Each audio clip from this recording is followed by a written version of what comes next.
Assalamualaikum warahmatullahi wabarakatuh. Sahabat dan saudara-saudara, berjumpa kembali.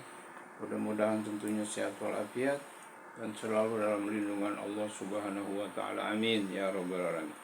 Saudara-saudaraku, baik sahabat, yuk kita simak acara berikut ini. Assalamualaikum warahmatullahi wabarakatuh. Bismillah. Alhamdulillah. Wassalatu wassalamu ala Sayyidina wa maulana wa syafi'ina wa habibina Muhammad Rasulillah wa ala alihi wa sahbihi wa man tabi'a sunnatahu wa jama'atah min yaumina hadha ila yaumin nahdah. Hadaratul muhtaramin, sahadatana ru'asa syuriyah, seluruh MWC yang hadir, dan para ketua Tanfidiyah yang saya hormati, anggota DPRD dari berbagai partai, ada P3, ada PDI yang hadir ya. PKB ada nggak? A'azzakumullah. Wabil khusus Kiai Rahmat Yahya dan Ketua Tanfidiyah siapa? Ketua Tanfidiyah Sukolilo siapa? Amrozi belum datang belum? Amrozi, Ustadz Amrozi ya. Saudara saya Kiai Haji Dam Khalid ini keponakannya menantu kakak saya. Yang terhormat Bapak Camat Sukolilo, Kiai nggih. Kiai Muhammad Dzul Haidar. Calon Syuriah ini. Lurah, Pak Kepala Desa Ustadz Ahmad Fida Fajar. Kiai juga atau HK hampir kiai lah. Ustadz Haris Nurullah, Kiai Irfan Haris, Kiai Zudi, Mas Gufron, Ketua KUA, Ketua MUI, Ketua Jatman, Muslimat Fatayat, Ansor, Pagar Nusa, Ibnu PPNU, Ayul Hudur Karim.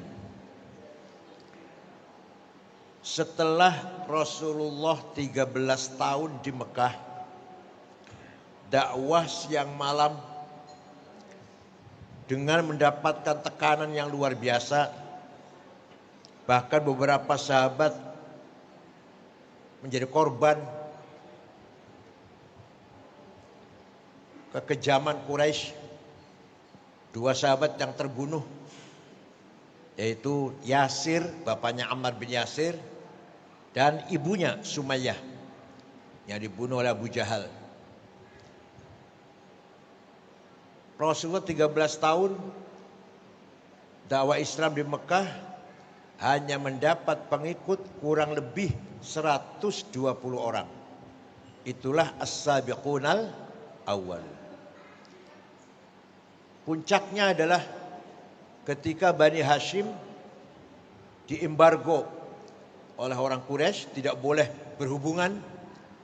Mereka diembargo di sebuah jurang Syib Amir.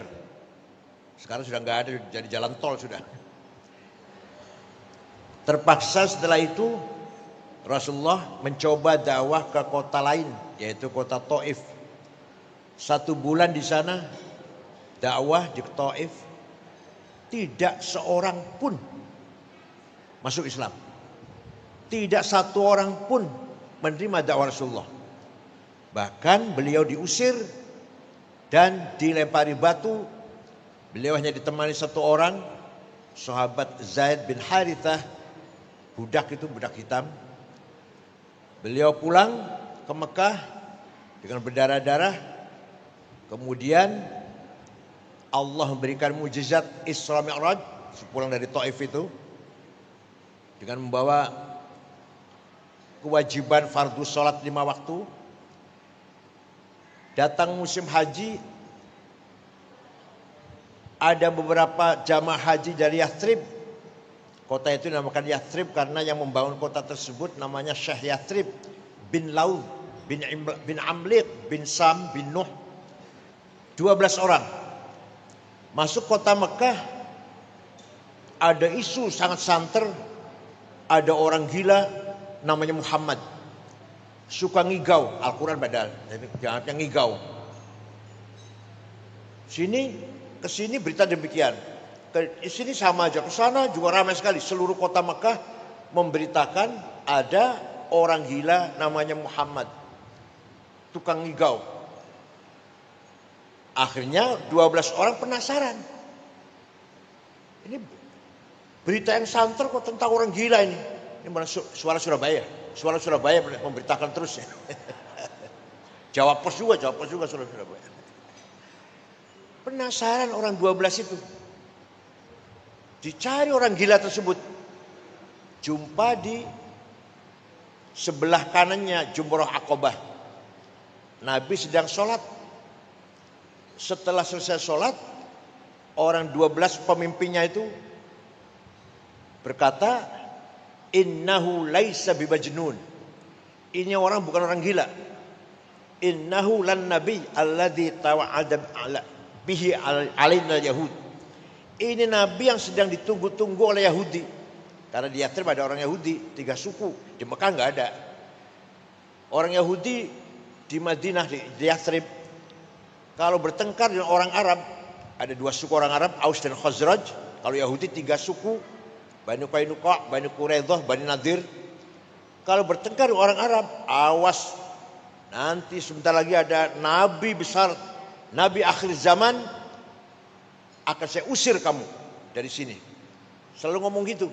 Sebentar lagi, ini menurut kitab suci saya, sebentar lagi tanda-tandanya sudah dekat. Akan lahir nabi besar, Khatimul Aulia, Khatimul Anbiya, dan akan menegakkan keadilan. Kamu akan saya usir. Nah, kata orang 12 ini, jangan sampai kedahuluan Yahudi. Ayo kita ikut. Ayo kita ikut nabi ini. Nanti kalau ketahuan Yahudi, Yahudi dulu nanti yang ikut. Maka orang 12 masuk Islam. Ini cerita singkat loh. Kalau rinci ya 2 tahun.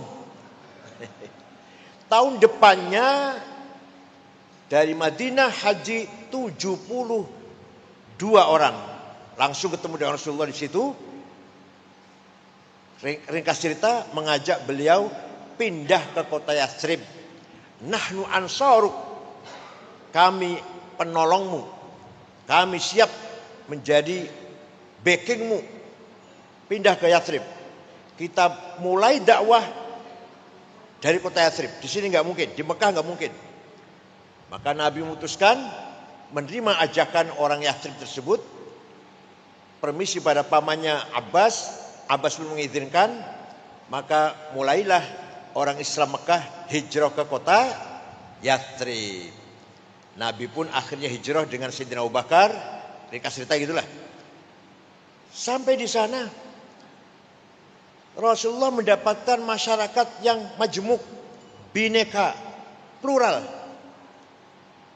Ada umat Islam pendatang, namanya muhajirin. Ada umat Islam pribumi, namanya Ansor. Ada non-muslim Yahudi, 3 suku. Masih ada pagan, musyrikin masih ada sedikit. Nabi memutuskan, Bismillahirrahmanirrahim. Hadza kitabu Muhammad.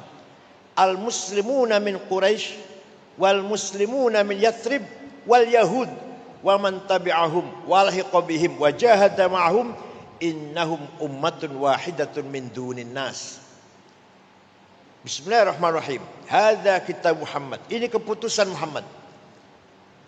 Muslim pendatang, muslim pribumi, dan non-muslim Yahudi, asalkan satu visi misi, jahada ma'hum, lahiqa bihim, asalkan satu cita-cita, maka sebenarnya semua ini adalah satu umat. Jadi Rasulullah ketika di Yathrib tidak memproklamirkan negara Islam, tidak memproklamirkan negara Arab. Emang di Quran nggak ada, Pak. Di Quran tidak ada terminologi umat Islam, umatan Islamiyah. Ayo kalau ada silakan. Nggak ada. Yang bilang ada berarti nggak pernah baca Quran itu. Paling kulhu karo falak nas bacanya. Ayat kursi, tahlilan. Kalau kita baca Quran tidak ada dalam Quran secara eksplisit umatan Islamiyah. Jadi umat Islam itu nggak ada. Jangankan negara Islam. Umatan Arabiyah nggak ada. Nah, Nabi membawa misi wa kadzalika ja'alnakum ummatan wasata. Umat wasata yang ada. Umat yang bermartabat, yang keren, yang disegani oleh seluruh umat yang lain. Isinya umat wasaton itu pendatang, pribumi, non muslim. Arab, non Arab. Muslim, non muslim. Dimulai dari Yathrib. Nabi sering atau selalu pesan wala udwana illa 'alal zalimin. Tidak boleh ada permusuhan kecuali kepada yang melanggar hukum, yang zalim. Kalau tidak zalim, orang baik-baik, beda agama, beda suku, beda budaya, tidak bisa dijadikan alasan permusuhan. Wala udwana illa 'alal zalimin. Itu khatib-khatib Jumat biasa ngeluarin itu ya, biasa ya. Biasa ngeluarin itu kan. Tapi mereka enggak sadar apa artinya, enggak sadar mereka. Tidak boleh ada permusuhan karena beda suku, Cina, Arab, Yaman, enggak boleh. Apalagi Eropa misalkan. Asal orang itu baik-baik harus kita hidup bersama. Husnul muasyarah, husnul muamalah, husnul musyarakah. Interaksi dengan baik, bergaul dengan baik, dan membangun kebersamaan dengan baik. Setelah Nabi Muhammad menerima misi dari Allah agar membangun ummatan wasaton, Nabi memberikan nama negara tersebut Madinah. Bukan negara Islam, bukan negara Arab, negara Madinah, mutamaddin, madaniyah, civilized.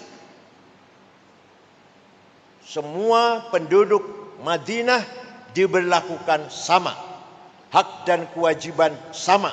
Di mata hukum sama. Suatu ketika ada sahabat di pasar bertengkar dengan Yahudi. Kemudian pertengkaran semakin memuncak. Sahabat nempeleng, mati. Yahudinya mati ditempeleng, nggak niat membunuh, nggak. Rupanya sakti tangannya dulu. Mati. Nabi marah besar dengan mengeluarkan statement, man qatala dhimmiyan fa ana khasmuhu yaumal qiyamah wa man kuntu khasmahu falam yashum maraihatal jannah. Barang siapa membunuh non muslim, nanti hari kiamat berhadapan dengan saya. Dan barang siapa berhadapan dengan saya, jangan harap masuk surga. Luar biasa ini, luar biasa. Seorang nabi memberi proteksi kepada non muslim. Apalagi sama muslim, apalagi kepada non muslim saja seperti itu. Suatu ketika ada maling ketangkap oleh apa? Yang patroli kalau malam-malam apa namanya? Sabar ya. Usama bin Zaid lapor Rasulullah, saya nangkep maling perempuan. Ternyata malingnya anaknya tokoh sahabat Utsman bin Maz'un. Jadi gimana? Untuk menjaga nama baik bapaknya, keluarganya, dilepas saja ya, nggak usah dihukum, dilepas sajalah. Nabi marah besar dan mengatakan, wallahi ya Usamah, lau saraqat Fatimah binti laqata'tu yadaha. Demi Allah Usamah, seandainya maling yang kamu tangkap itu Fatimah anak saya, bawa sini, saya sendiri yang akan memotong tangannya. Mudah-mudahan pemerintah di sini juga ngomong gitu, mudah-mudahan hakim, jaksa, polisi, mudah-mudahan. Ini bukan amin, bukan. Gak bisa cuma amin, gak bisa. Nah dengan demikian, maka pantaslah kalau umat Madinah dinamakan umatan wasaton. Di Romawi tidak ada keadilan, ada penindasan budak yang luar biasa, Spartacus yang dibunuh oleh Nero, Kaisar Nero. Di Persia kezaliman luar biasa. Orang kecil melanggar hukum, undang-undang dihukum seberat-beratnya, bunuh, dimasukkan ke drum, dilempar ke jurang. Tapi kalau orang besar yang salah, ya tenang-tenang saja. Itu Persia waktu itu. Nah sekarang muncul ada sebuah negara atau kota yang pemimpinnya menegakkan keadilan tanpa pandang bulu.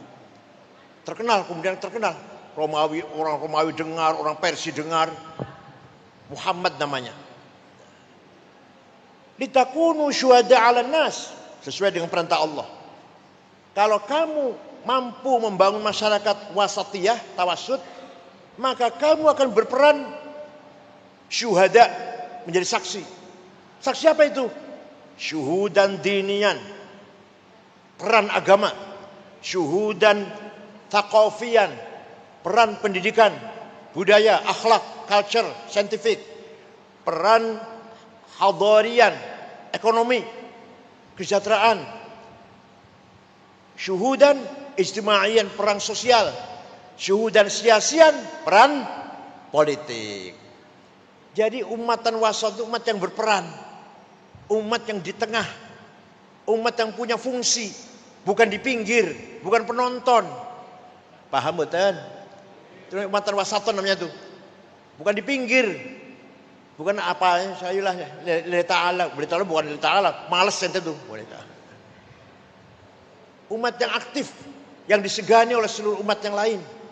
Berperan dalam agama, nomor satu itu. Masjid di seluruh Surabaya harus dipegang NU semuanya. Gitu loh. Kepala-kepala madrasah, KUA harus NU semuanya.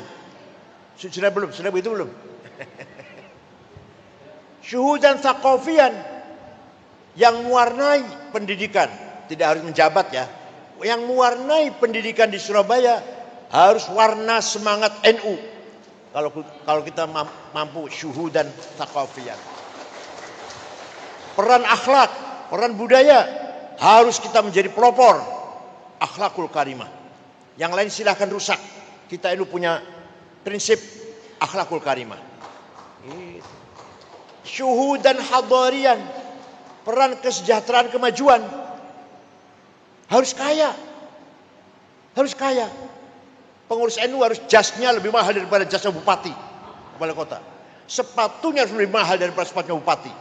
Kacamatanya, pulpennya, mobilnya harus lebih mahal daripada kacamatanya, sepatunya, pulpennya wali kota. Siap? Siap?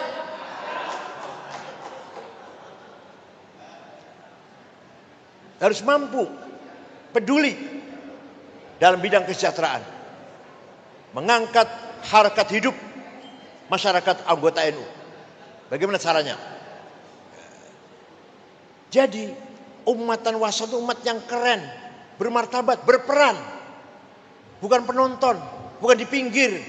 Pemimpin, ketua, komandan, panglima, direktur, wali kota, bupati, gubernur. Itu loh. Kalau yang gubernur namanya syuhudan siasian. Direktur bank, syuhudan hadarian. Kepala pasar, syuhudan hadarian. Bos nelayan, ya bos nelayan ya, yang punya kapal nelayan. NU juga itu. Waduh. Ketua koperasi. Apalagi? Itu siasian kalau sama siasian. Itu yang ekonomi nih. Yang pegang BPR, pegang koperasi. KUD, harus NU itu. Namanya syuhudan hadarian. Ilmu, pendidikan, akhlak harus dipelopori oleh NU. Syuhudan thaqafiyan. Jadi idealnya seperti Nabi Muhammad membangun masyarakat Madinah, beriman, berakhlak, sejahtera, cerdas, pinter-pinter. Jadi Surabaya ini harus beragama yang kuat, akhlaknya mulia, sejahtera kaya, rata-rata rumahnya 2 lantai, mobilnya Innova semua. Bukan amin ya, ini bukan doa, bukan amin. Jawabnya siap, jawabnya.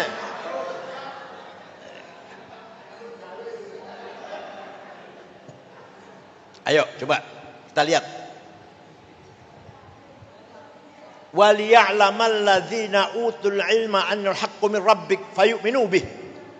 Kebenaran hanya bisa diketahui oleh orang yang berilmu. Artinya hanya dengan ilmu kita bisa benar. Waliya'lamal ladzina utul ilma annahul haq. Kalau mau benar harus dengan ilmu.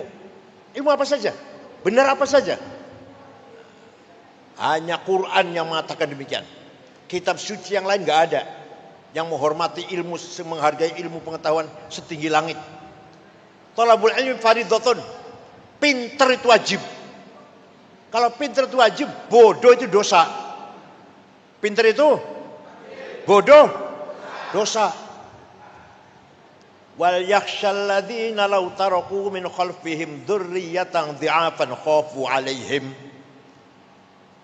Jangan sampai kamu mati meninggalkan anak cucu yang melarat. Di Quran ini. Jadi kalau kita mati meninggalkan anak cucu yang sejahtera, menikmati tinggalan harta kita. Artinya kaya itu wajib. Kaya itu melarat.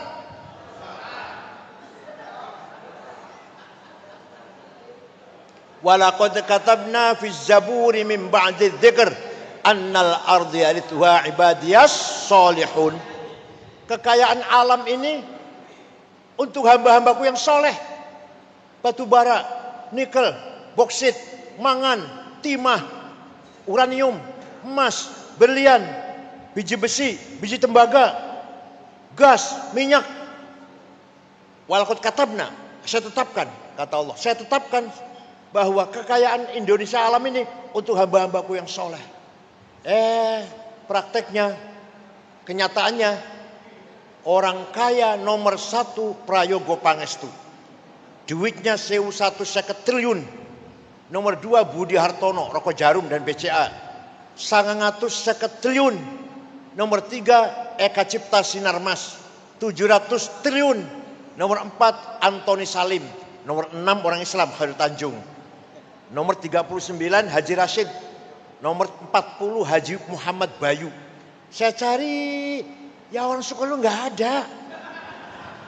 Ini menjumlatil fuqara, semua ini menjumlatil fuqara.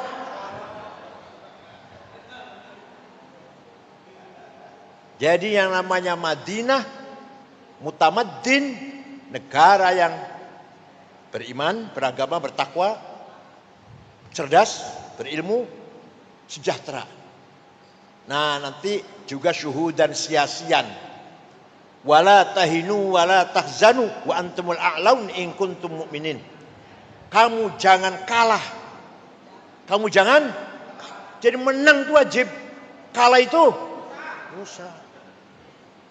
Camat NU, lurah NU, wali kota NU, gubernur NU, presiden itu menang itu wajib. Wala tahinu, kamu jangan kalah. Wala tahzanu, kamu jangan di bawah. Wantul alaun, kamu harus di atas. In kuntum ini kalau benar-benar kamu orang beriman. Semua. Saya ngomong berdasar Quran semua ini. Enggak. Bukan karangan saya sendiri, bukan. Nah, kesimpulannya Nabi Muhammad tidak mendeklarasikan negara Islam, tidak mendeklarasikan negara Arab, negara Madinah, civilized. Jadi apa artinya? Artinya Quran tidak mementingkan legal formal, simbol enggak. Yang penting peranannya. Bukan namanya negara Islam, tapi TKW podo hamil. Negara Islam, tapi TKW podo meteng. Majikan biasa merkosa pembantunya. Majikan mendolimi pembantunya, itu Islam itu. Begitu Islam, memalukan dong. Negara Islam, tapi zalim, korupsi segala macam. Memalukan. negara Madinah, negara yang adil, makmur, sejahtera. Ini konsep nasionalisme, konsep watoniyah kalau bahas sekarang. Nah, dah, tinggal dulu. Tahun 1924, Khilafah Utsman, sistem khilafah sejak Sayyidina Abu Bakar. Sejak Sayyidina Abu Bakar, Umar, Utsman, Ali, dinasti Umayyah, dinasti Abbasiyah, kemudian Utsmaniyah, Ottoman. Tahun 24 bubar. Khilafah bubar.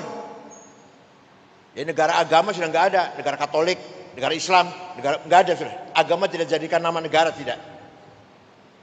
Teritorialnya agama, negara Islam batasnya ini, negara Katolik enggak, sudah hilang itu. Yang menghilangkan apa? Seorang pemikir, ideolog dari Prancis, namanya Ernest Renan, tahun 1895, menawarkan konsep negara kebangsaan, bukan negara agama, negara kebangsaan. Tamadun tadi, tamadun Rasulullah. Nah, yang membubarkan Khilafah Utsman namanya Mustafa Kamal Ataturk. Kenapa bubar? Karena khilafah waktu itu lemah, la haula wala quwata. Wilayahnya dijajah semua. Irak, Mesir, Sudan dijajah Inggris. Suriah, Lebanon, Aljazair, Tunis dijajah Prancis. Libya dijajah Itali, Indonesia Belanda. Khalifahnya la haula wala quwata. Khalifahnya lemah, la haula wala quwata. Akhirnya Mustafa Kamal Ataturk membubarkan sistem khilafah menjadi negara modern republik nasionalis Turki. Lah wilayahnya khilafah gimana yang luas sekali. Terserah situ.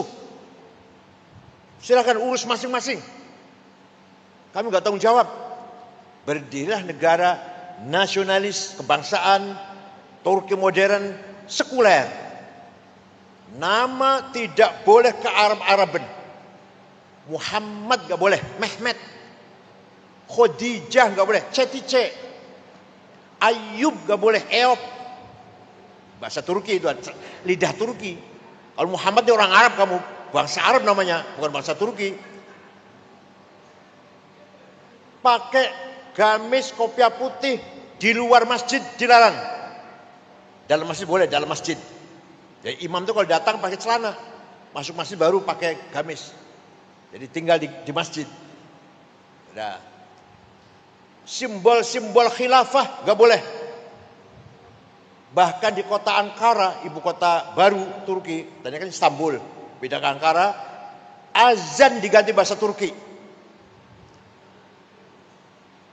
Kementerian Haji dan Wakaf dibubarkan. Yang mau haji silahkan, tapi ngurus sendiri. Negara gak memberi fasilitas, ngurus sendiri. Sound system di masjid dilarang. Itu tahun 24. Mustafa Kamal berpegang teguh dengan ideologi nasionalisme yang dikonsep oleh Ernest Renan. Nah, ringkas cerita, tahun 30-an ada seorang pemimpin Arab beragama Kristen Ortodok dari Suriah, Damaskus, namanya Mitchell Aflaq, membentuk partai politik. Jadi setelah bubarnya khilafah, umat Islam terombang-ambing, belum ada partai politik. Baru tahun 30 orang Arab punya partai politik. Namanya Partai Ba'ath, partai nasionalis sekuler, Ishtirakiyah, Watoniyah, Almaniyah. Namanya Mitchell Aflaq. Gak masalah agama, gak masalah nasionalisme ini, bukan masalah agama, walaupun dia orang Kristen, tapi pengikutnya aktivis Muslim. Dengan menggerakkan semangat nasionalisme untuk melawan penjajah. Maka mengkader pemuda-pemuda Arab. Dari Suriah yang menonjol namanya Abdul Karim Qasim. Dari Irak namanya Hasan Bakr. Dari Mesir Jamal Nasir. Libya Abdus Salam Jalud. Dari Tunis Habibur Ghaibah. Dari Sudan Ja'far Numairi. Dari Aljazair bin Bella, Hawari Boumediene. Mereka dikader agar mempunyai keyakinan ideologi nasionalis, menuntut kemerdekaan masing-masing melawan penjajah. Gak masalah agama, gak ngurus agama, enggak. Namanya sekuler. Kalau anti agama namanya ateis. Ini enggak, anti sih tidak, tapi organisasinya gak peduli agama, gak peduli. Namanya sekuler. Nanti tokoh-tokoh Ba'ath ini akan berlanjut menjadi tokoh-tokoh nasionalis Arab. Saddam Hussein, Hafid Asad Suriah, Jamal Nasir, Anwar Sadat Mesir, Sudan, Aljazair bin Syadil bin Jadid, dan seterusnya lah. Nah, mereka ini tokoh-tokoh pejuang nasionalis, tidak peduli dengan agama. Saddam Hussein, Hafid Asad, Jamal Nasir, gak peduli agama, enggak. Ya beragama sih beragama, tapi tidak ada konsep memperjuangkan agama, enggak ada. Nah, tahun 37 orang Islam baru sadar, kita harus punya partai nih. Lahirlah partai pertama yang berdasarkan Islam dari Mesir, namanya Ikhwanul Muslimun. Pendirinya namanya Syekh Hasan Banna Al-Azhar, jebolan Al-Azhar. Asli orang Maroko aslinya. Mengkader pemuda-pemuda, ayo Islam bangkit, Islam bangkit, Islam bangkit. Menghadapi sekularisasi ini. Jangan sampai orang Arab jadi sekuler. Ayo bangkit, semangat Islam. Tahun 40 ada pemuda Ikhwan membunuh Perdana Menteri. Pemuda Ansar Banser lah ya. Membunuh Perdana Menteri. Namanya An-Najrosi, Perdana Menterinya itu. Hasan Banna marah. Bukan begitu yang saya maksud. Bangkit itu bukan membunuh, bukan. Bukan radikalisme, terorisme, tidak. Dengan teror, tidak. Yang namanya Nahdlatul bangkit, bukan begitu. Kamu bukan membunuh Najrosi. Kamu tuh hakikatnya membunuh saya. Kata Hasan Banna. Betul. 1,5 tahun kemudian, tahun 42, Hasan Banna terbunuh. Penggantinya, ini makanya. Cari pengganti harus hati-hati, cari pengganti itu. Ketua cabang, ketua MWC. Cari pengganti harus betul-betul kader. Betul-betul yang penggantinya Sayyid Qutb. Bukan dari Al-Azhar, tapi Cairo University. Universitas Cairo.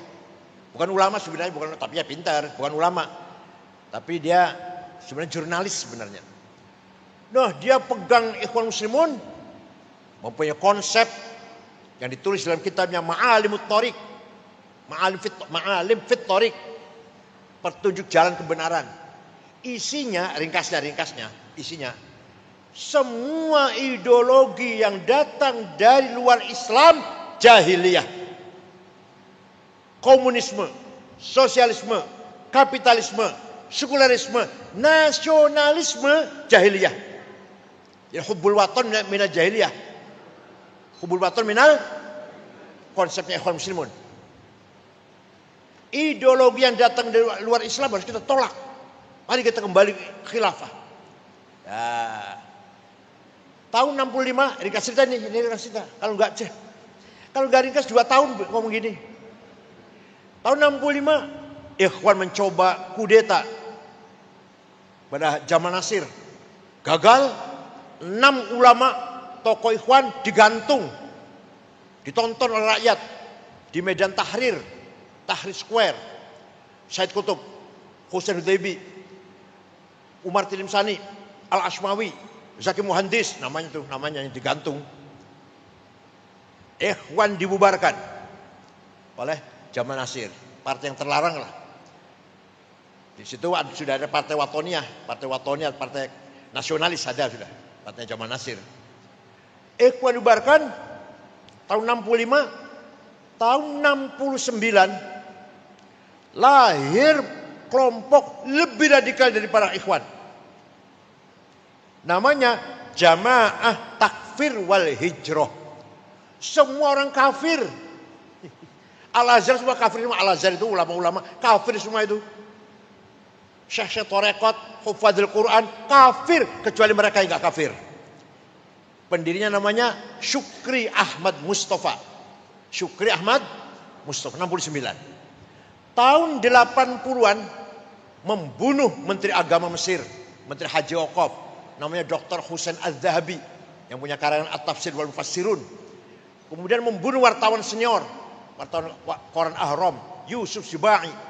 Puncaknya tahun 81 bulan Oktober tanggal 5 membunuh Presiden Anwar Sadat. Hosni Mubarak jadi presiden, mereka babat habis, tangkap bunuh.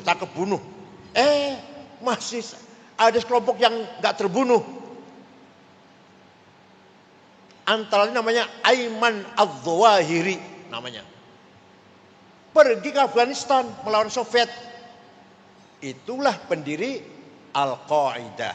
Jumpa di sana dengan orang Saudi namanya Usamah bin Laden yang tadinya mujahidin, dibiayai oleh Saudi melawan Soviet.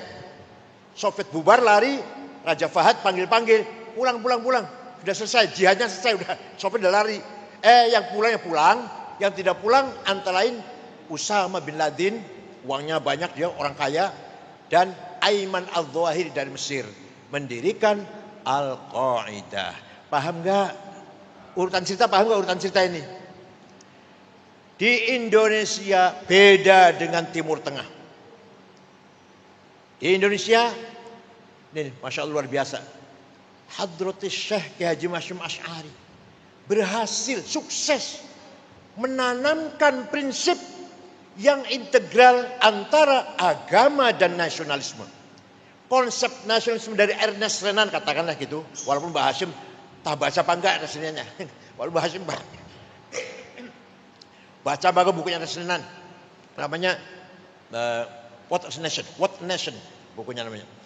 Mbak Hashim saya kira enggak baca, tapi beliau menerima konsep kebangsaan dengan syarat integral, menyatu dengan teologi iman. Lahirlah syiar hubbul waton minal iman. Luar biasa nih Pak, gak sembarangan. Kiai Timur Tengah gak ada. Jadi kalau Timur Tengah itu yang berjuang nasionalis Saddam Hussein, Hafid Assad, Jamal Nasir, nasionalis saja, gak peduli agama. Yang berjuang agama gak pernah bicara nasionalis, agama saja, Said Qutb. Nah, Mbah Hashim Asy'ari memperjuangkan agama, dakwah, pesantren, madrasah, juga pejuang nasionalis kemerdekaan melawan penjajah, dan berhasil konsep hubbul iman diikuti oleh puluhan juta manusia. Nah, jadilah wadah namanya Nahdlatul Ulama. NU lahir setelah bubarnya khilafah tahun 26, khilafah bubar tahun 24. Di tengah-tengah masa umat Islam lagi goyang, lagi terombang-ambing, khilafah bubar. Siapa pemimpin kita ini? Setiap negara, setiap daerah ada penjajah, dikangkai penjajah. Gimana ini? Di saat tengah-tengah masyarakat Timur Tengah goncang, bingung, Mbah Hashim Asy'ari NU lahir dengan prinsip hubbul waton minal iman. Anda beriman harus nasionalis. Anda nasionalis harus beriman. Ya, yang dari PDI mana? Dari PDI. Yang dari PDI mana? Kan tadi hadir enggak? Anda nasionalis harus beriman, bertuhan. Anda bertuhan beriman harus nasionalis. Itu Mbah Hashim Asy'ari itu. Dan berhasil. Yang heran itu berhasil. Ngendikan itu loh diikuti oleh puluhan juta orang. Fatwanya itu. Barang siapa mati demi membela tanah airnya, mati syahid. Man mata li ajli watanihi mata syahidan. Wa man khana li watani halalun damuh. Barang siapa berkhianat kepada tanah air boleh dibunuh. Walaupun tidak mengkafirkan, Mbah Hashim nggak mengkafirkan. Soal kafir Taurat itu Gusti Allah itu. Tapi barang siapa jadi cenguknya Belanda, anteknya Jepang, mata-matanya Jepang, bunuh. Soal kafir apa enggak itu urusan Allah. Yang jelas halal darahnya itu fatwa Mbah Hashim. Disitulah lahir sebuah ormas Islam Nahdlatul Ulama sebagai wadah antara yang menyatukan antara teologi dan nasionalisme. Maka sudah menjadi framing NU diterima oleh seluruh mayoritas masyarakat Islam sebagai organisasi yang berhasil mengintegrasikan nilai-nilai keislaman dengan nasionalisme. Mbah Hashim, Kiai Wahab, Mbah Bisri, Ali Maksum, Kiai Mahrus, Kiai As'ad, pejuang agama sekaligus pejuang nasionalis. Coba, ya kiai, ya nasionalis. Maka semua pahlawan nasional itu, ya kiai. Coba, nggak ada itu Timur Tengah, nggak ada. Negara Arab nggak ada. Kita bersyukurlah punya NU ini. Jadi negara NKRI ini, negara Indonesia ini, kapal besar yang jadi supir presiden, gubernur, wali kota, bupati, camat, itu supir kapalnya itu. Nah, NU mana? NU di mana? Jangkar. NU itu jangkar. Yang kalau kapal itu berhenti, yang menjadi jangkar adalah Nahdlatul Ulama. Penyelamat. Di NU bisa bertemu antara aktivis nasionalis dan aktivis agama. Di NU bisa ketemu antara orang modern dan orang yang masih berpikir tradisional. Di NU masih banyak kiai yang utawi iku. Utawi iku opo, ing dalem, ya. Tapi di NU juga ada orang yang intelek, banyak. Yang intelek. Di NU ada yang kelompok yang mempertahankan tradisi lama. Tapi di NU juga ada banyak orang yang punya visi ke depan agar NU lebih modern lagi. Gak apa-apa, biarkan. Jadi kan nggak usah ribut. Kalau ada Mas Ulil, rodok liberal, kemarin baru ngomong suap kalau untuk mencari kebenaran boleh, biarin, nggak apa-apa. Nggak usah dikomentari, nggak usah. NU lah tempatnya diskusi. Di NU tempatnya bahtul ilmi, bahtul masail, bahtul ilmi. Dengan doabit, prinsip-prinsip ijma' dan qiyas. Di samping Quran dan hadis. Di NU lah dikembangkan moderasi dalam berpendapat. Di NU lah dikembangkan toleransi, menerima, menghargai perbedaan etnis maupun agama. Kita hargai Kristen, Katolik, Hindu, Buddha, Konghucu. Kita hargai Cina, Arab, Yaman.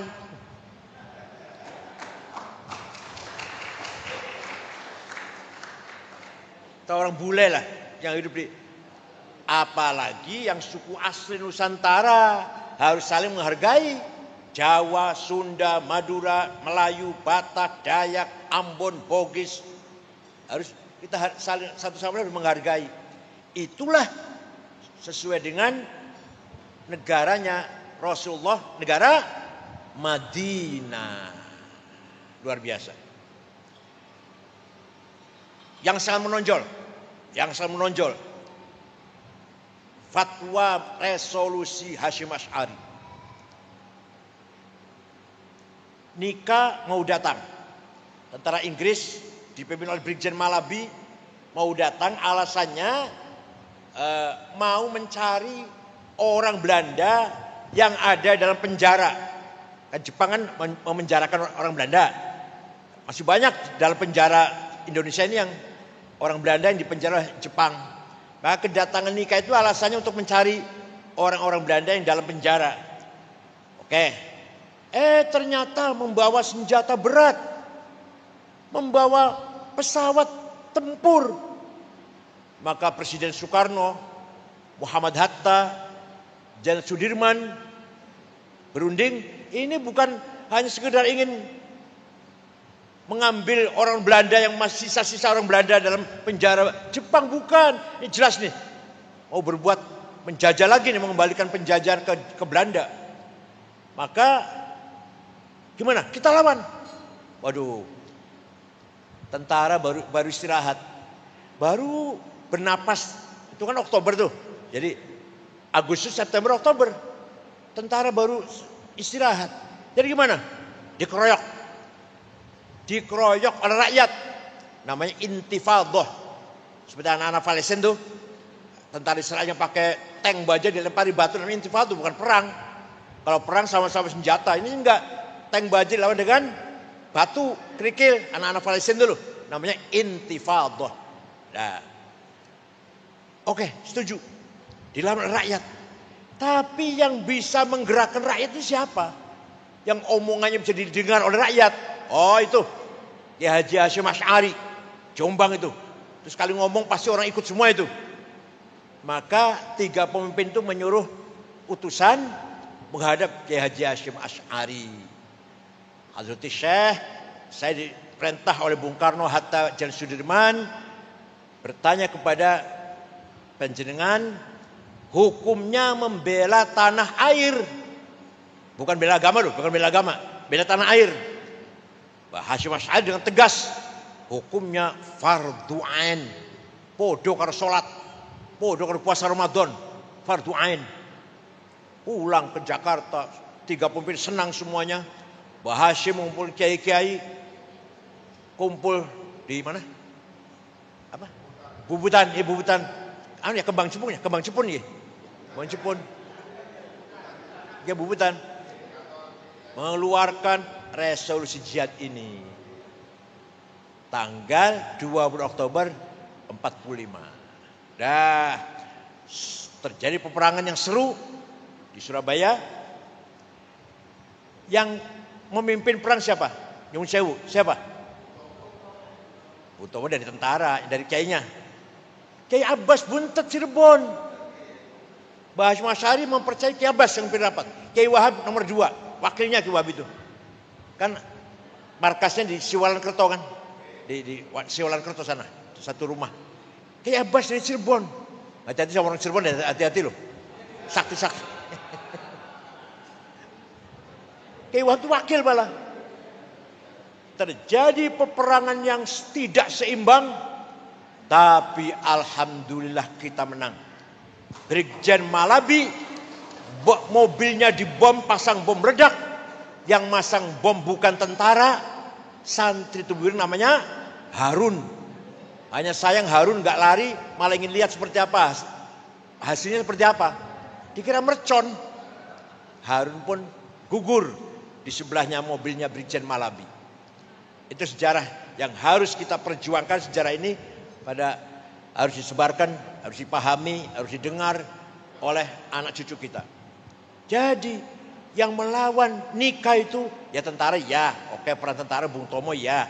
Tapi yang paling pokok utama adalah rakyat yang dipimpin oleh Kiai Hasyim Asy'ari. Fardhu ain. Bela tanah air ini. Gak ada ulama Timur Tengah ngomong kayak gitu. Percaya sama saya. Saya di Timur Tengah 13 tahun. Pulang bawa anak 3. S1 sampai S3 lah. Saya tahu persis ulama Timur Tengah itu. Gak pernah bicara nasionalis. Tanah air enggak. Agama itu aja yang dibicarakan. Kalau ulamanya ya. Jadi framing pertama adalah NU organisasi yang mengintegralkan antara teologi dan nasionalisme. Frame yang kedua, resolusi jihad, perjuangan fisik mempertahankan NKRI. Kalau ide sudah lama ide fisik, perang fisik, kiai mimpin perang di depan. Kalau kita sekarang Syria kan mimpin istighothah di depannya. Kalau kiai dulu perang bukan istighothah.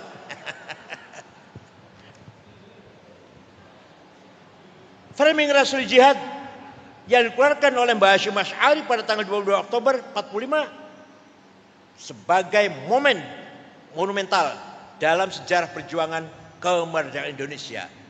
Ringkas ceritanya walhasil, kalau tidak ada resolusi Hasyim Asy'ari, kita akan grow up. Sejarah kita akan berubah. Barangkali kemerdekaan kita bukan 17 Agustus, bukan. Ya.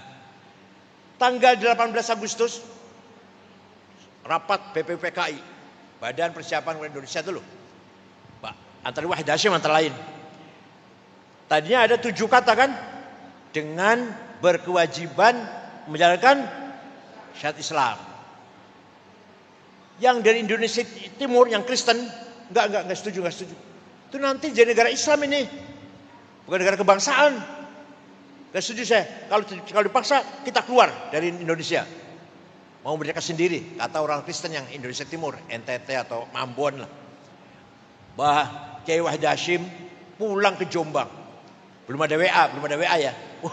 Pulang ke Jombang. Lapor pada ayahnya, gini.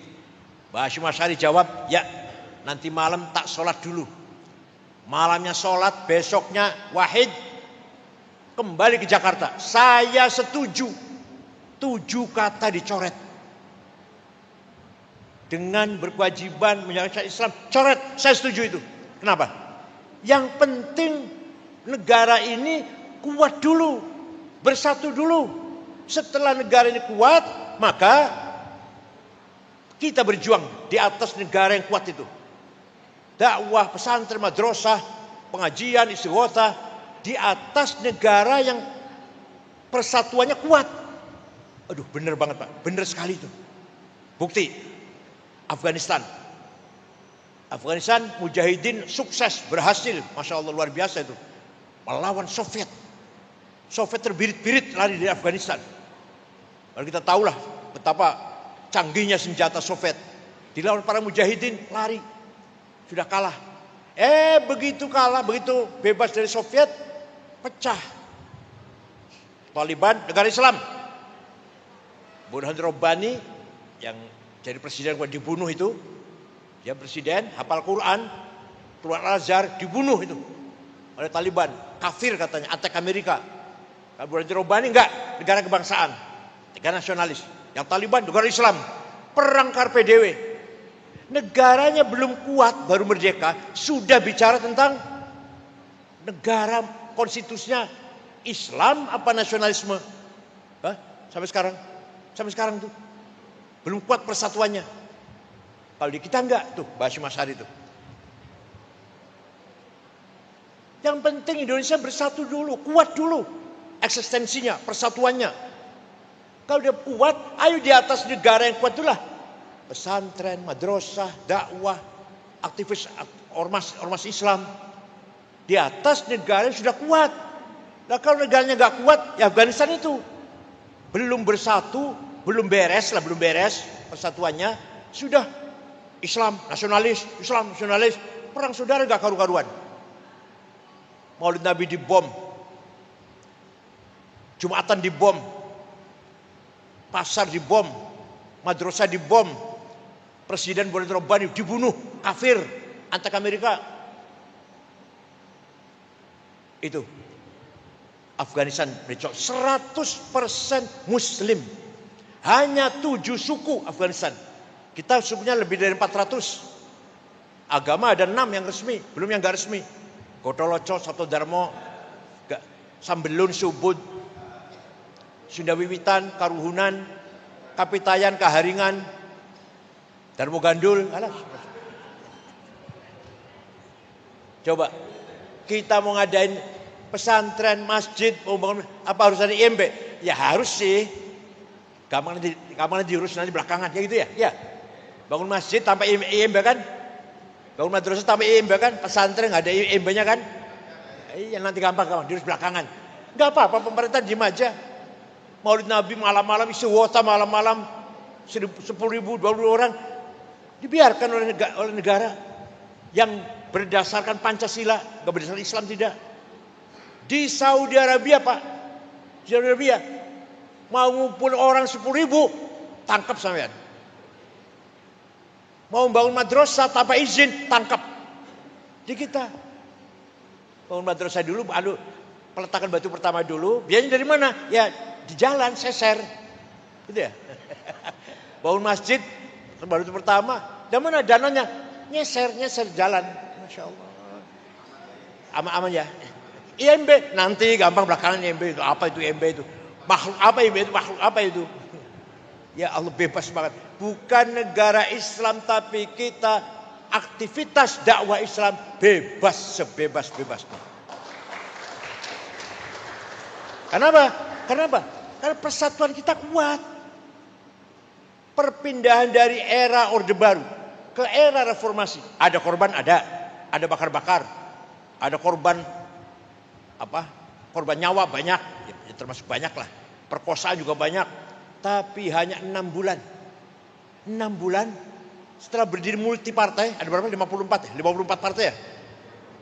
Selesai, udah selesai. Tinggal meneruskan reformasi aja ini. Di Afghanistan 40 tahun. Di Irak belum selesai. Libya setelah terbunuhnya Gaddafi belum aman. Somali, Suriah mudah-mudahan selesai lah. Tapi udah bertahun-tahun itu konfliknya. Kenapa? Karena persatuannya kurang kuat. Watoniyahnya, nasionalismenya kurang kuat. Kita reformasi ada korban. Ada darah mengalir.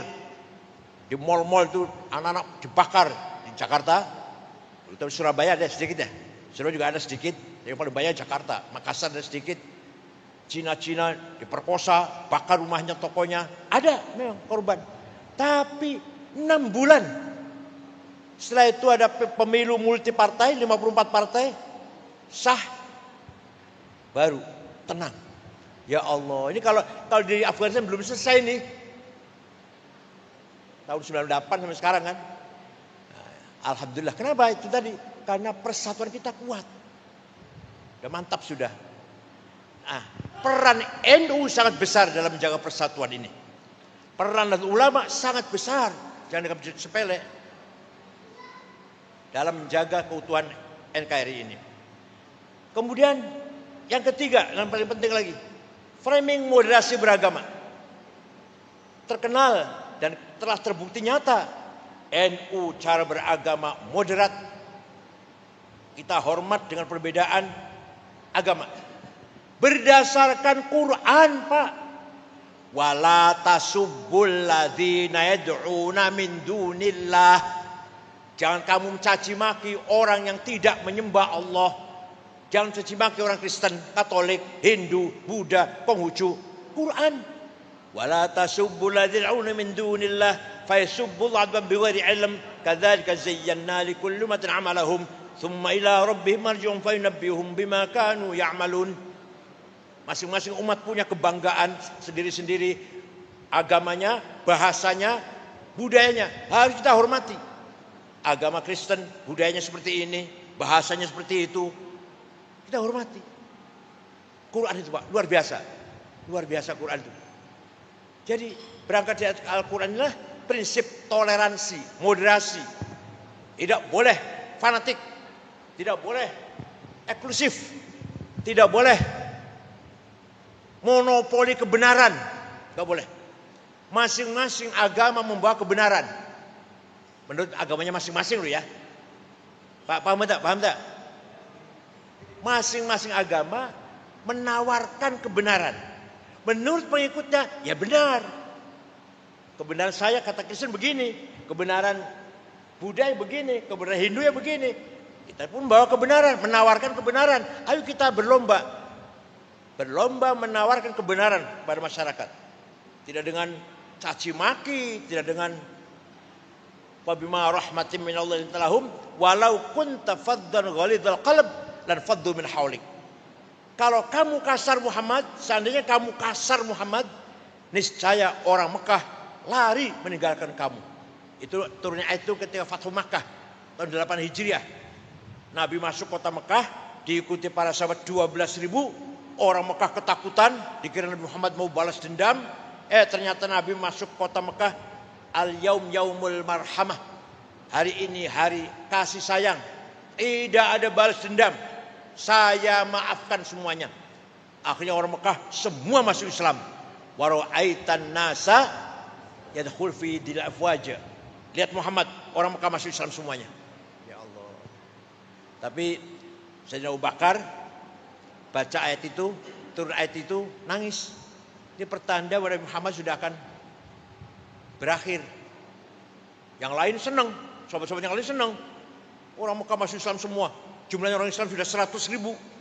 Karena Mekah paling padat penduduknya waktu itu. Orang yang lain senang, Abu Bakar menangis. Dengan adanya masuk Islam, orang Arab masuk Islam semua, pertanda Nabi Muhammad sudah akan berakhir. Itu Nabi Muhammad memberikan amnesti pada penduduk Mekah yang dulu menyakiti Islam, membunuh, menjemur sahabat Bilal. Saya maafkan. Tidak ada hukum, nggak ada hukuman, nggak ada, balas dendam nggak ada. Dengan demikian orang Mekah semua yadkhuluna fi dinillahi afwaja. Seandainya kamu congkak kayak Rizik itu, kayak Bahar Smith itu, lari orang nggak mau Islam-Islaman.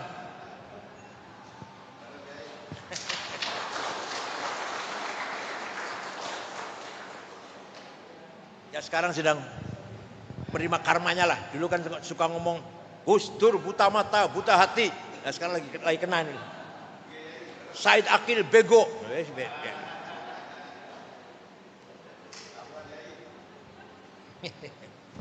Berkembang dari itu, NU melangkah lebih maju lagi, menawarkan perdamaian global. Itu terutama dimulai dari Gus Dur terutama. Terus terang saja. Sebelum ketuanya Gus Dur, Rois Amnya sebelum Pak Kiai Ahmad Siddiq, NU itu masih bermimpi konstitusi negara ini syariat Islam. Syariat Islam masih dijadikan konstitusi, dasar hukum negara. Masih ada. Maka Pak Harto juga curiga kan. Kiai Ahmad Siddiq dan Gus Dur terpilih tahun 84, yes, Jobodo. NKRI, Pancasila, Bhinneka Tunggal Ika, Undang-Undang 45 sudah final.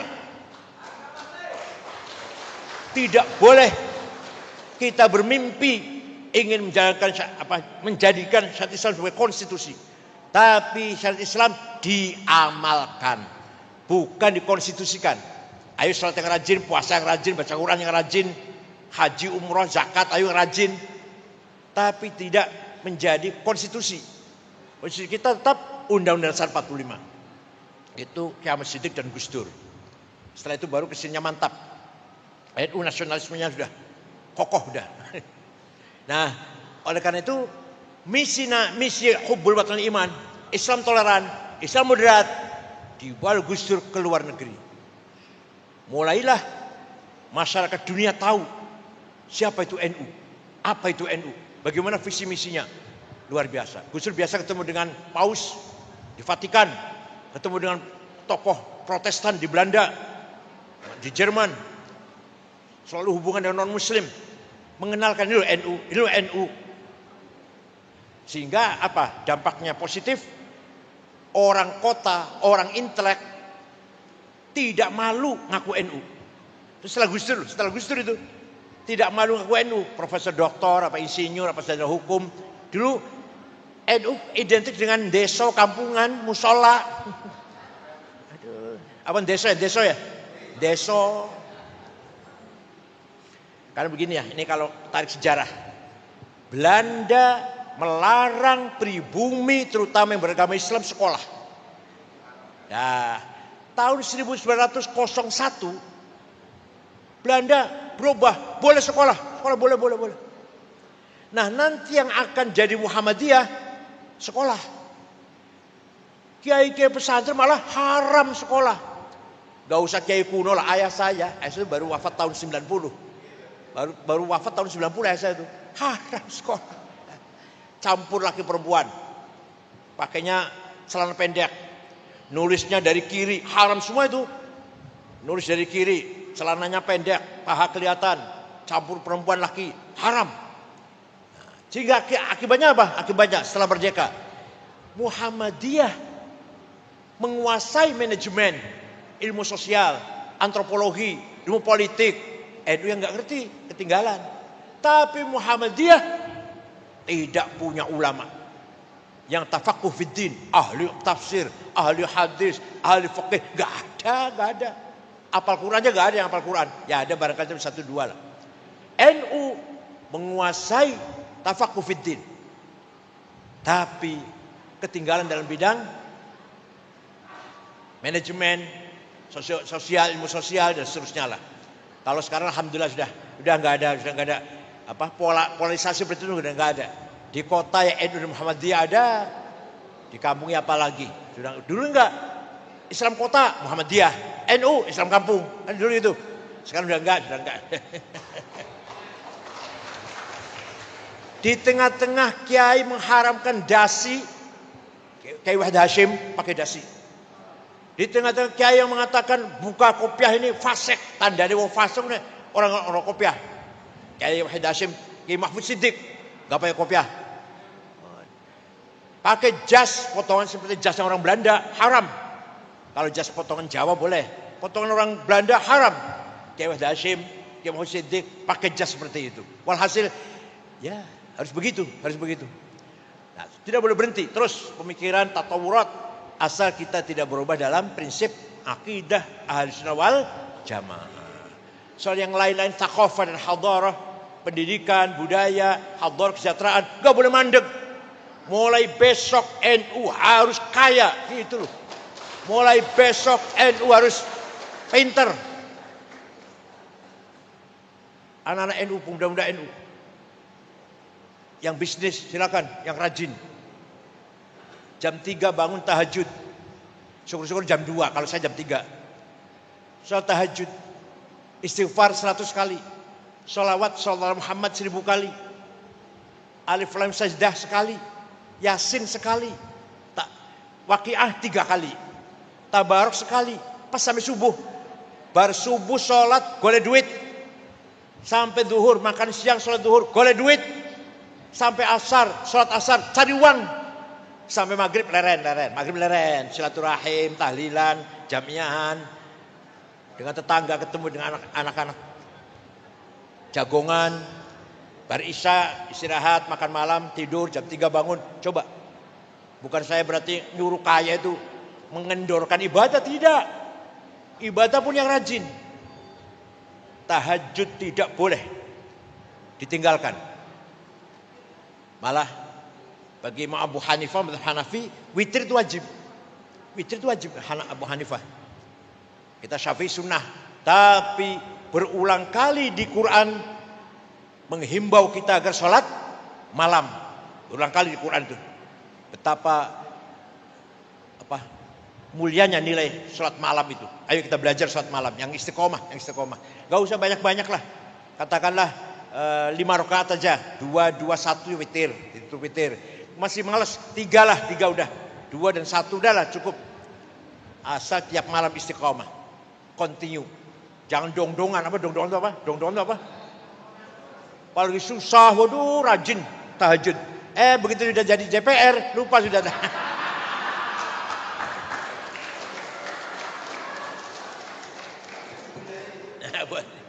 Seumpamanya.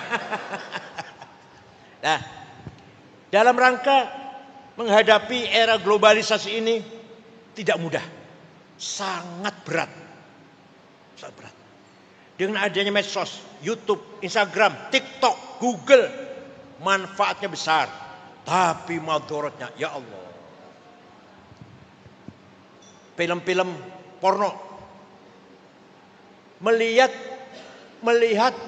film zina, itu nggak sembarangan loh, bukan barang kecil itu. Melihat nonton film zina, di akhirat jadi saksi sampean. Mau jadi saksi orang zina?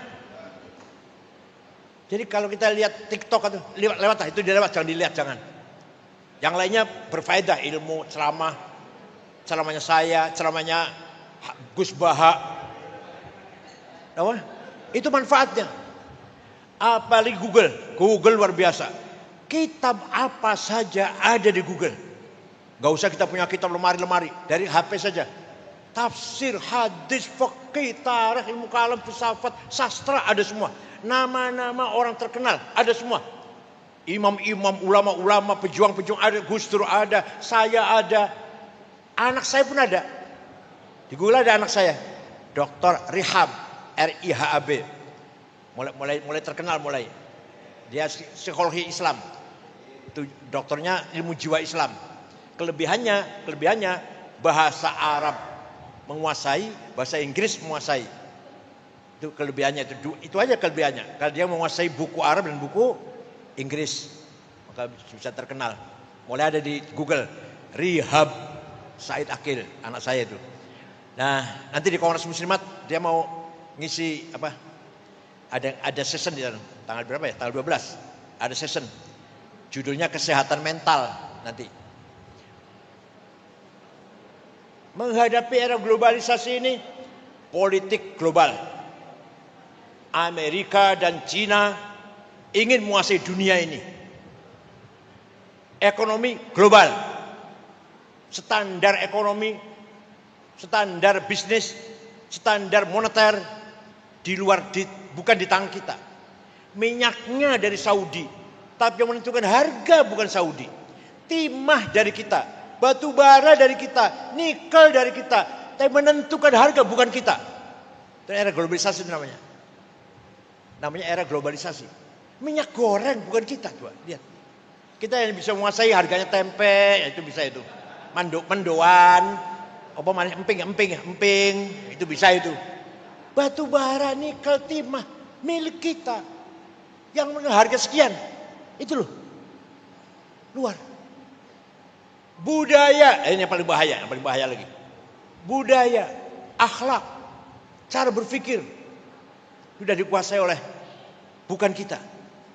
Kita punya prinsip, tapi anak kita wallahu a'lam. Ada yang kalanya terprovokasi oleh ceramah-ceramah di YouTube yang radikal dengan dalil-dalil Quran, ekstrim, teroris. Ada yang terhasut dengan provokasi liberal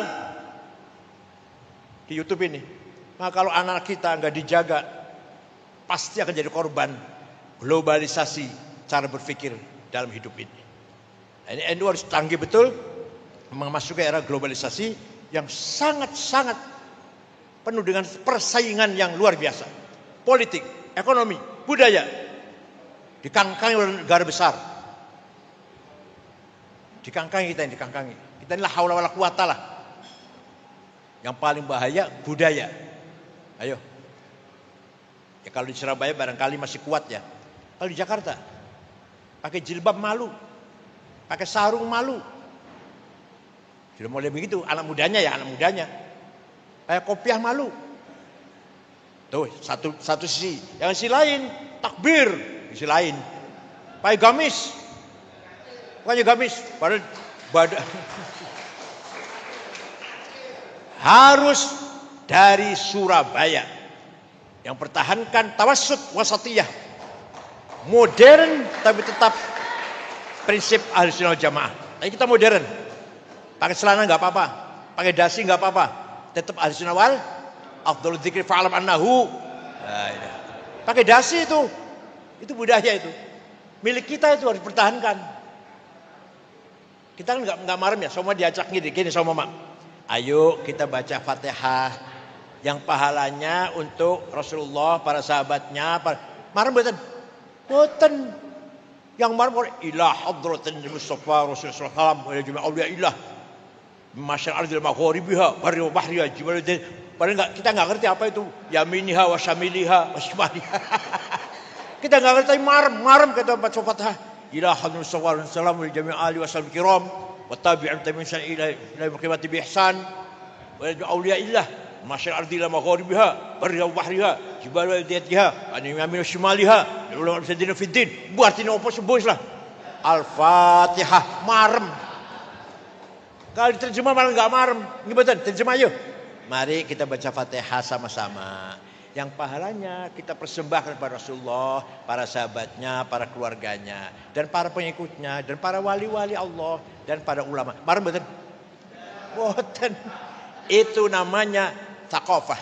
Budaya namanya budaya. Nah, apalagi berjanji debat. Jangan ditinggalkan. Silakan pakai celana, silakan pakai dasi. Silakan perempuan juga pakai celana, silakan asal tutupi aurat lah. Asal tetap berjanjian, tetap debaan, tetap burdahan. Kiai Rois Syuriah harus hafal burdah, berjanji. Kalau nggak hafal jangan diamplopin.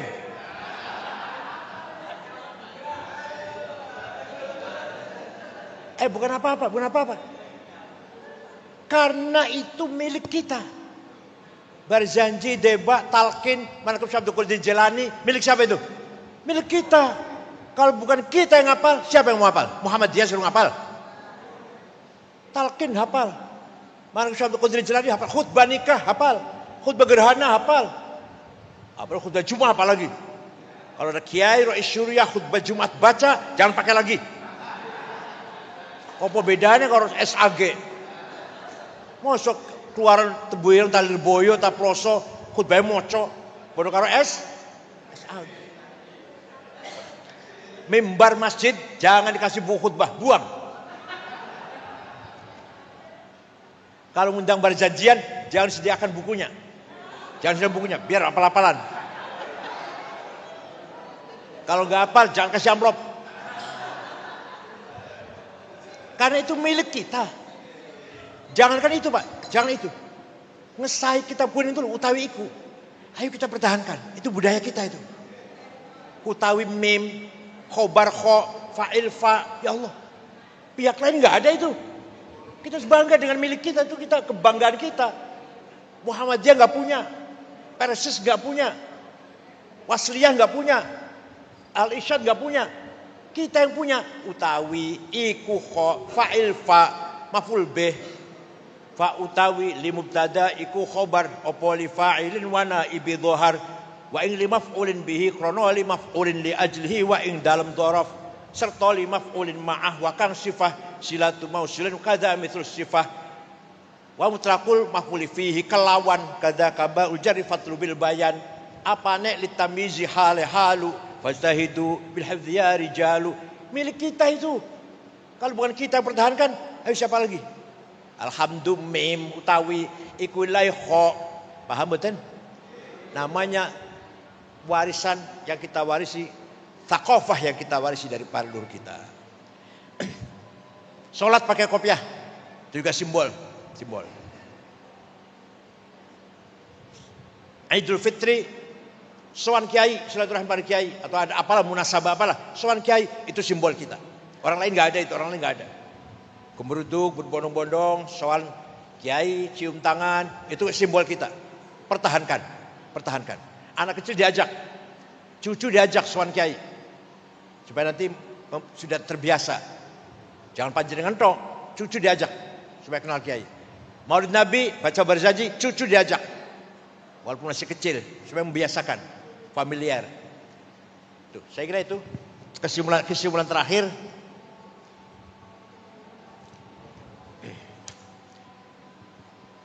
Framing jangka panjang. Sustainability.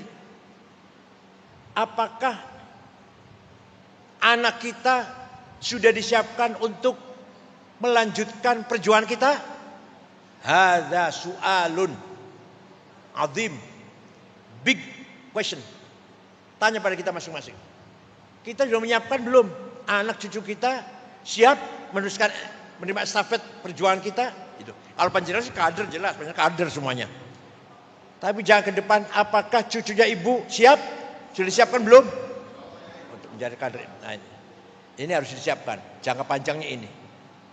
Jangan sampai ya naudzubillah anak Syuriah, anak Tanfidiyah, anak malah musuhi NU. Tahlil bid'ah, maulid nabi bid'ah, ziarah kubur musyrik. Kan banyak ya. Bukan di Surabaya, bukan. Banyak.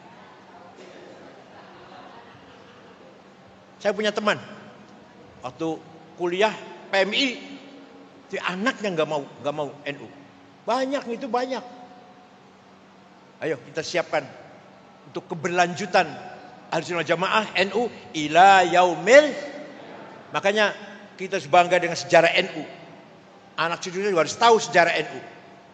Kira-kira NU nggak punya peran apa dalam percaturan bangsa ini? Saya kira itu. Nah, ini baru doa ini. Allah fad auladana wa dzurriyyatina minal fitani wal mihan wa minal kufri wal fusuqi wal fujuri wal isyan. Ya Allah, jagalah anak cucu kita dari fitnah, dari cobaan yang berat, dari kefasikan, kemungkarotan dan penyimpangan, apalagi sampai kekufuran. Ya Allah, ihfadhum khudh bi aidihim lima fi shalah wal khair was sa'adah fid dunya wal akhirah. Peganglah, tolonglah anak cucu kami. Ambillah tangan-tangan mereka. Dituntun menuju kebahagiaan dunia dan akhirat. Rabbana ma khalaqta hadza batila subhanaka faqina adzabannar. Rabbi yassir wa la tu'assir wa atimna bil khair. Wal yatalattaf ala yash'uranna bikum ahada. Wa sallallahu sayyidina Muhammadin nabil ummi wa alihi wasallam. Syukran wallahu lakum at-tariq. Wassalamualaikum warahmatullahi wabarakatuh.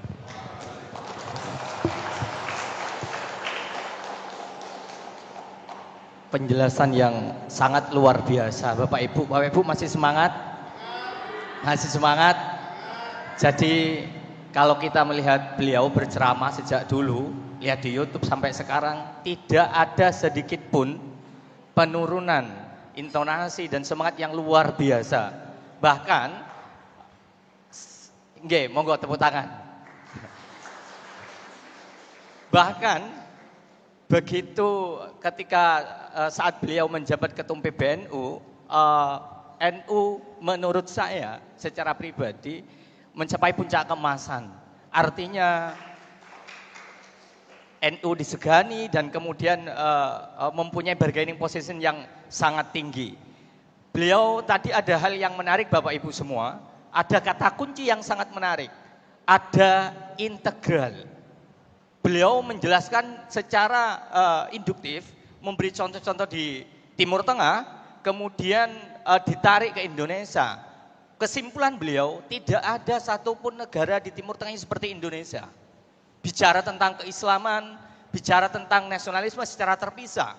Sedangkan di Indonesia, berkat ulama, khususnya Kiai Hasyim Asy'ari, berhasil mengintegrasikan antara Indonesia atau Nusantara dengan Islam. Dan itu adalah kekayaan yang luar biasa. Kekayaan yang luar biasa, tepuk tangan. Bapak Ibu yang saya hormati, tadi beliau menjelaskan sangat panjang lebar luar biasa. Yang menjadi mewah menurut kita semua adalah bagaimana kebesaran Indonesia, keutuhan Indonesia ini, ulama umat Islam memiliki peran besar. Jangan hilangkan narasi ini dari sejarah Indonesia. Jangan hilangkan cerita ini dari perpolitikan Indonesia. Karena memang Indonesia yang begitu besar, bahasanya ada 700 bahasa, kemudian suku, kemudian etnis, dan yang luar biasa sangat beragam. Ini bisa bersatu. Bahkan beliau tadi menyinggung, ada revolusi, ada penurunan Soeharto, transisi dari Orde Baru ke Orde Reformasi, ada korban, tapi tidak seperti negara-negara lain. Indonesia masih bersatu.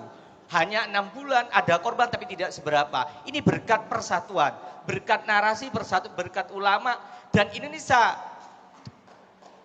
ya yang memiliki umat Islam yang mayoritas ini berhasil merangkul, berhasil merasikan keberagaman. Dan ini luar biasa. Tetapi ada hal penting juga Bapak Ibu, pertanyaan beliau ini secara serangkum karena sudah sangat panjang lebar beliau menyampaikan. Yai tadi menyampaikan bahwa bisakah ini dilanjutkan? Karena ini bergantung kepada kualitas kita, kualitas orang NU khususnya.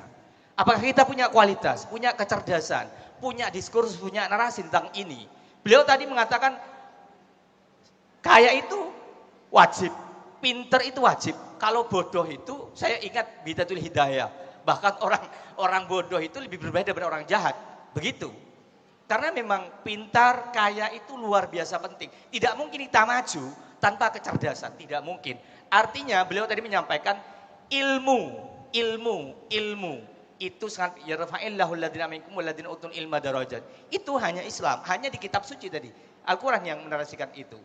Bapak Ibu yang saya hormati, ini warisan, ini adalah beban kita dalam tanda kutip, ini adalah tanggung jawab kita sebagai orang NU, apakah kita mampu menarasikan, mampu memikul tanggung jawab yang luar biasa untuk kejayaan Indonesia, kejayaan umat Islam.